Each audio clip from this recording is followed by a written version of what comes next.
Hello everyone and welcome back to my channel yummy tummy. मैं शिप्रा आज आपके लिए लेकर आई हूँ पाइनएप्पल केक की रेसिपी। तो चलिए फटाफट से रेसिपी को स्टार्ट करते हैं।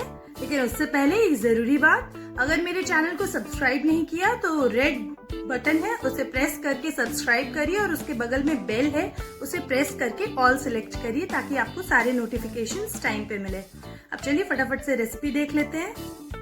तो पहले हम अपने मोल्ड को तैयार कर लेंगे केक बेक करने के लिए। मैंने इसे ब्रश कर लिया है अच्छे से ऑयल के साथ। इसके साइड्स में भी हम अच्छे से ऑयल लगा लेंगे। अब मैंने इस तरीके का एक बटर पेपर सर्कल के शेप में कट करके रखा है, जिसे मैं बेस में लगा लूंगी।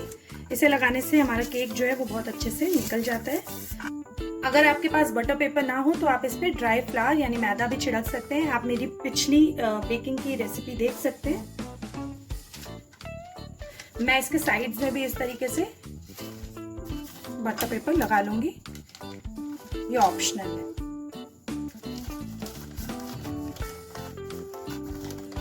तो ये देखिए मैंने अपने दोनों मोल्ड्स प्रिपेयर कर लिए हैं क्योंकि मैं 2 बैचेस में केक प्रिपेयर करूंगी।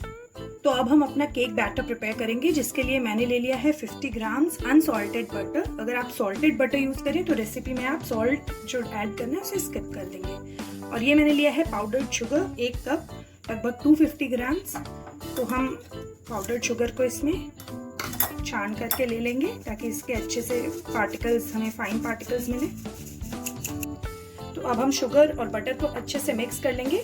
आप ध्यान रखिए कि बटर आपका रूम टेम्परेचर पे होना चाहिए ताकि अच्छे से चीनी के साथ मिक्स हो जाए। इस प्रोसेस में लगभग 3 मिनट लगेंगे। 3 से 4 मिनट में बटर और शुगर अच्छे से ब्लेंड हो जाएगा। तो ये देखिए 3 से 4 मिनट के अंदर हमारा बटर और शुगर कितने अच्छे से फ्लफी क्रीमी हो गया है। बस इसी समय अब हम इसमें ड्राई इंग्रेडिएंट्स ऐड करेंगे। तो अब हम सबसे पहले ऐड करेंगे इसमें मैदा। मैंने लिया है 1 cup and half cup, total 1.5 cup मैदा।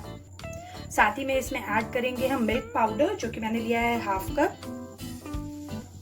और अब मैं इसमें ऐड करूंगी कॉर्न स्टार्च, जिसे आप कॉर्नफ्लावर भी कहते हैं, 1/4 कप। और हम एगलेस केक बना रहे हैं तो इस रेसिपी को आप इसी तरीके से फॉलो करिए। अच्छे से सारी चीजों को हम छान लेंगे। तो ये मैंने सारे ड्राई इंग्रेडिएंट्स को छान लिया है। अब इसमें ऐड करेंगे हम 1.5 teaspoon baking powder, 1/4 teaspoon baking soda and 1/4 teaspoon salt. Salt को अगर आप स्किप करेंगे तो आप उसकी जगह सॉल्टेड बटर यूज कर सकते हैं। अब हम अपने इंग्रेडिएंट्स को मिक्स कर लेंगे। इसे हम अभी एक साइड पे रख लेंगे और मैं इसमें आपको दिखाती हूँ और क्या हमें ऐड करना है। तो ये हमने लिया है 1.5 कप वार्म मिल्क यानी गुनगुना गर्म दूध, और इसमें हम ऐड करेंगे विनेगर 1 बड़ा चम्मच यानी 1 टेबल स्पून। इसे हम अच्छे से मिक्स कर देंगे और आप देखेंगे ये दूध कर्डल होना है यानी फटना शुरू हो गया, तो हमें ऐसा ही बिल्कुल चाहिए। साथ ही में हम इसमें ऐड करेंगे वेनिला एसेंस। ये मैंने लिया है 1 चम्मच। तो ये मेरे फ्लावर का मिक्सचर है, इसमें मैं ये दूध का मिक्सचर ऐड करूंगी और हम बैटर को मिक्स करेंगे। हमें ज्यादा इसे विस्क नहीं करना। तो ये हमने बैटर को अच्छे से मिक्स कर लिया है, ऑलमोस्ट ये डन है। मेक श्योर कि आप कट फोल्ड मेथड से ही इसे फोल्ड करें और इसे ज्यादा विस्क या हैंड ब्लेंडर से ब्लेंड ना करें। तो अपने दोनों मोल्ड्स में हम बैटर को ट्रांसफर कर लेंगे हाफ हाफ। ये प्रोसेस हम इसलिए कर रहे हैं ताकि हम जब पाइनएप्पल केक बनाएं और उसकी फ्रॉस्टिंग यानी क्रीम लगाएं तो हमें 2 इवन केक्स मिले। बाकी का बैटर हम दूसरे मोल्ड में अपने ट्रांसफर कर लेंगे। मेक श्योर कि दोनों इक्वल हो। तो दोनों मोल्ड्स में मैंने बैटर ट्रांसफर कर लिया है। इस तरीके से आप इसे टैप कर लीजिए। अगर एयर बबल्स रह गए हों तो वो सेटल हो जाए।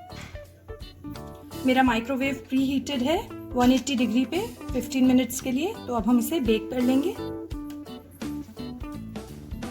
कन्वेक्शन मोड के ऊपर 180 डिग्री सेल्सियस पे हम इसे बेक करेंगे 30 मिनट्स के लिए। और ये देखिए, मैं आपको इसको गैस पे भी पका कर दिखाऊंगी। तो ये है हमारा कढ़ाई अवन जिस पे मैंने सॉल्ट डाल दिया है ताकि हाइट बढ़ जाए, और ये ले लिया है एक रैक। अब हम अपना प्लेस करेंगे इसमें केक मोल्ड और कवर कर लेंगे इसे, और हमें इसे पकाना है मीडियम फ्लेम के ऊपर 15 minutes and then low flame के ऊपर 15 मिनट्स। ये देखिए, माइक्रोवेव 30 मिनट्स कंप्लीट कर चुका है और मैंने अपना केक बाहर निकाल लिया है। इसे इस तरीके से एक टूथपिक डाल के हम चेक कर लेंगे, और आप देखिए ये बिल्कुल क्लीन है, तो इसका मतलब हमारा केक अच्छे से बेक हो चुका है। तो इसे भी 30 मिनट्स हो चुके हैं, एग्जैक्ट 30 मिनट। ये देखिए हमारा केक कितने अच्छे से बेक हुआ है, इसमें बिल्कुल भी ब्राउनिंग नहीं हुई। मैं इसे चेक कर लेती हूँ और आप देखिए ये टूथपिक बिल्कुल क्लीन आया है, तो हमारा केक अच्छे से बेक हो चुका है। इसे हम ठंडा कर लेंगे, मतलब हम दोनों केक्स को ठंडा कर लेंगे और बिल्कुल ठंडा हो जाने के बाद ही हम इसे डीमोल्ड करेंगे। तो मैंने ले लिया है एक पैन और गैस ऑन कर लिया है। इसमें ऐड करेंगे हम शुगर, जो कि मैंने लिया है 1 कप। साथ ही में इसमें हम ऐड करेंगे पानी भी मैंने लिया है 1 कप। हम बनाने जा रहे हैं सिरप, जो कि हम पाइनएप्पल केक के बीच में सोक करने के लिए डालेंगे। और ये लिया है मैंने छोटे छोटे पीसेज में पाइनएप्पल कट करके, ये 1 कप पाइनएप्पल भी लिया है मैंने। अब इन तीनों चीजों को हमें अच्छे से उबलने देना है, यानी बॉयल होने देना है, ताकि पाइनएप्पल्स में अच्छा सा फ्लेवर आ जाए शुगर का, और पाइनएप्पल्स का फ्लेवर चला जाए हमारे लिक्विड में। तो ये देखिए हमारे पाइनएप्पल सिरप में बॉयल आने लगी है। बस इसे एक बॉयल हम अच्छे से और कर लेंगे 2-3 मिनट के लिए, और फिर हम अपने सिरप को बंद करके ठंडा कर लेंगे। तो ये मैंने 2 मिनट तक बॉईल कर लिया है, और अब हमारे पाइनएप्पल का फ्लेवर सिरप में और सिरप का फ्लेवर हमारे पाइनएप्पल में आ चुका है। हम फ्लेम को कर लेंगे बंद और अपने सिरप को हम ठंडा होने देंगे।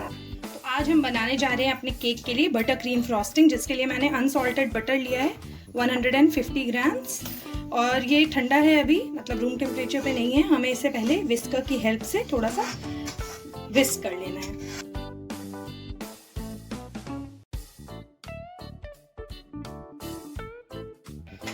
हम इसमें ऐड करेंगे आइसिंग शुगर या पाउडर्ड शुगर। मैंने अभी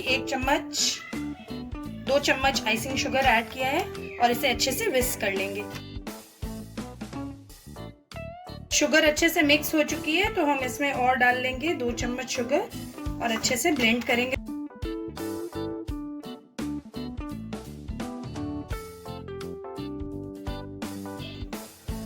अब इसमें हम फिर ऐड कर लेंगे 2 चम्मच शुगर। थोड़ा थोड़ा शुगर हम ऐड करते जाएंगे, ब्लेंड करते जाएंगे।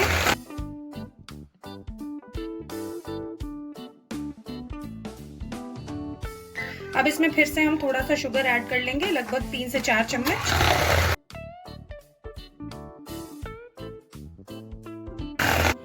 तो ये हमने ब्लेंडर बंद कर लिया है। अब इस सब चीजों को हम एक साथ थोड़ा सा इकट्ठा कर लेंगे,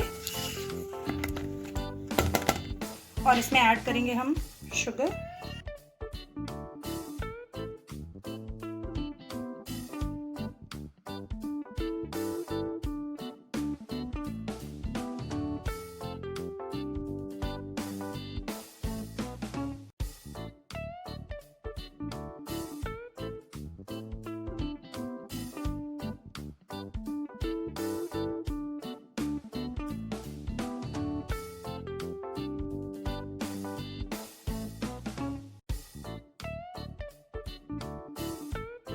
क्रीम हमारा रेडी है। इसे चेक करने के लिए आप अपने बर्तन को इस तरीके से उलट के देखिए, और आपकी फ्रॉस्टिंग बिल्कुल भी नहीं आ रही है नीचे। तो ये देखिए हमारी फ्रॉस्टिंग तैयार हो चुकी है। अब हम इसे पाइपिंग बैग में भरेंगे और उसके बाद केक डेकोरेट करेंगे। अब हम अपने केक को डिमोल्ड कर लेंगे इस तरीके से, एक प्लेट के ऊपर लेके। केक ठंडा हो चुका है, तो हम इसे निकाल लेंगे और आराम से इसका बटर पेपर हम निकाल लेंगे। इसके साइड से भी हम इस तरीके से बटर पेपर आराम से निकाल लेंगे। तो चलिए अब अपने माइक्रोवेव वाले केक को भी हम डीमोल्ड कर लेते हैं और इसका बटर पेपर निकाल के अपने केक को रेडी कर लेते हैं। अब हमें लेना है एक इस तरीके का बर्तन जो गोल हो और जो आसानी से घूम सके। इसी के ऊपर हम अपने प्लेट को रखेंगे जिस पे हम अपने केक को डेकोरेट करेंगे। और ये मैं हार्ड सरफेस को थोड़ा सा नाइफ की हेल्प से कट करके निकाल लूँगी और अब इस पे शुगर सिरप लगाएंगे। तो ये देखिए पाइनएप्पल शुगर सिरप, और ये मैंने पाइनएप्पल्स को छान करके अलग कर लिया है। केक में हम थोड़ा थोड़ा सिरप पोर करेंगे ताकि ये स्पंजी हो जाए और सॉफ्ट भी हो और इसमें अच्छे से पाइनएप्पल का फ्लेवर आए। तो ये बटर क्रीम फ्रॉस्टिंग है जो मैंने एक कोन में फिल कर ली है, और इसमें अभी तो मैंने स्टार नोजल लगाया है, मगर उसके बिना भी हम यूज़ कर सकते हैं। तो ये क्रीम मैं थोड़ा थोड़ा डाल लूँगी और इसे स्पैचुला से हम स्मूथ कर लेंगे। अब अपनी स्पैचुला की हेल्प से हम धीरे धीरे इसे स्मूथ कर लेंगे और केक के इस लेयर के ऊपर अच्छे से स्प्रेड कर लेंगे। ये हमारी सेंटर की लेयर है जिसके ऊपर हमारा दूसरा केक का पीस आएगा। तो ये देखिए मैंने अच्छे से इसे स्मूथ कर लिया। तो हमने क्रीम का एक कोट कर लिया है। अब हम इसके ऊपर पाइनएप्पल के पीसेस स्प्रिंकल कर लेंगे। इससे हमारे केक में एक बहुत अच्छा पंच मिलेगा पाइनएप्पल का।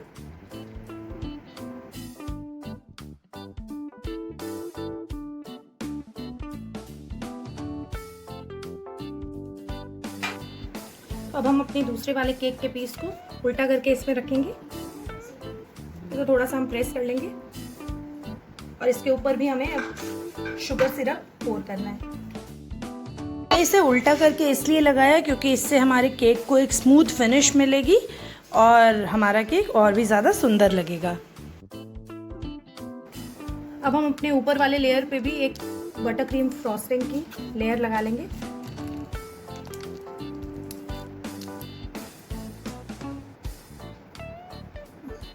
हम अपने क्रीम को स्मूथ कर लेंगे। इसे हम क्रम कोटिंग कहते हैं। इस लेयर के बाद हम इसे फ्रिज में रख के ठंडा करेंगे।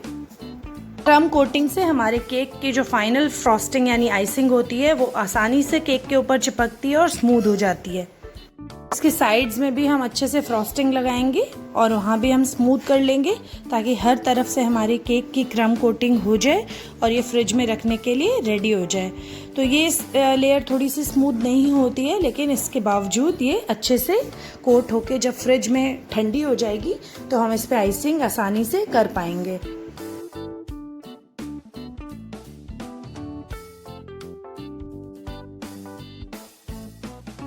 ये देखिए केक की क्रम कोटिंग हो चुकी है। अब हम इसको रख देंगे फ्रिज में ठंडा होने और फिर हम इस पे फाइनल लेयरिंग करेंगे। 2 घंटे हो गए हैं और हमने अपने केक को अब फ्रिज से निकाल लिया है। तो चलिए अब इस पे फाइनल फ्रॉस्टिंग करें।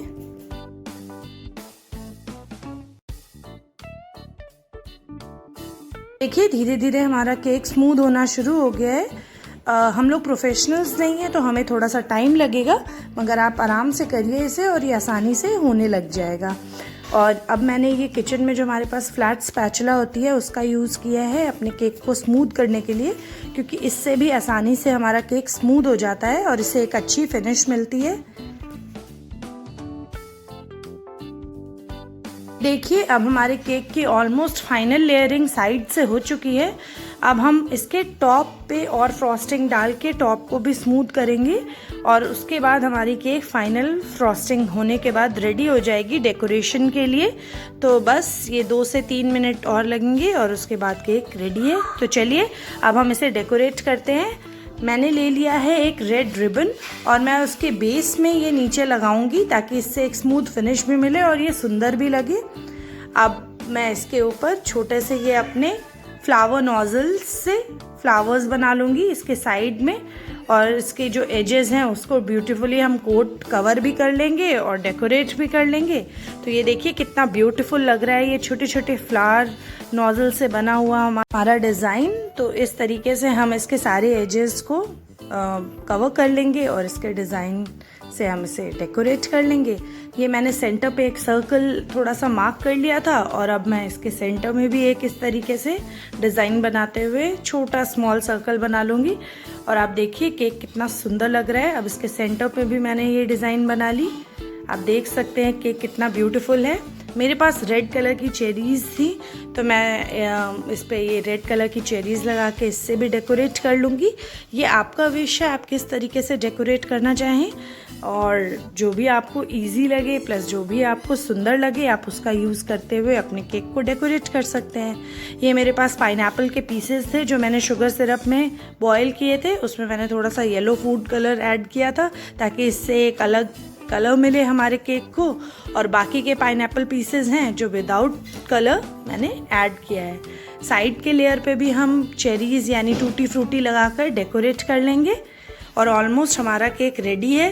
तो ये नीचे जो मैंने बटर पेपर लगाया था जिससे हमारे प्लेट या जिसके ऊपर भी आप अपने केक को डेकोरेट कर रहे हैं उसमें गंदगी ना हो, तो ये स्मूथली हम निकाल लेंगे। और अब अपने केक के बेस में हम इस तरीके से क्रीम से एक डेकोरेशन कर लेंगे जिससे उसका बेस और भी ज़्यादा सुंदर लगे। बस हमारा केक ऑलमोस्ट डन है, तो अब इसे प्रेजेंट करते हैं और देखिए आप हमारा केक कितना खूबसूरत लग रहा है। देखिए कितने आसानी से धीरे धीरे हमने केक डेकोरेट कर लिया। ये देखिए हमने अपने केक को पूरा डेकोरेट कर लिया है। हमारा पाइनएप्पल वेनिला केक बहुत ही टेम्पटिंग, माउथ वाटरिंग, बहुत ही टेस्टी बना हुआ है। ये मैं अभी आपको इसको कट करके दिखाती हूँ। ये देखिए कितने आसानी से हमारा केक कट रहा है, बहुत ही स्मूथ, फ्लफी और बहुत ही सॉफ्ट बना हमारा पाइनएप्पल केक। इसके एक पीस को हम लेकर अब ट्राई करेंगे, तो आप भी इस केक को घर में बनाइए और ट्राई करिए और एंजॉय करिए अपनी फैमिली के साथ।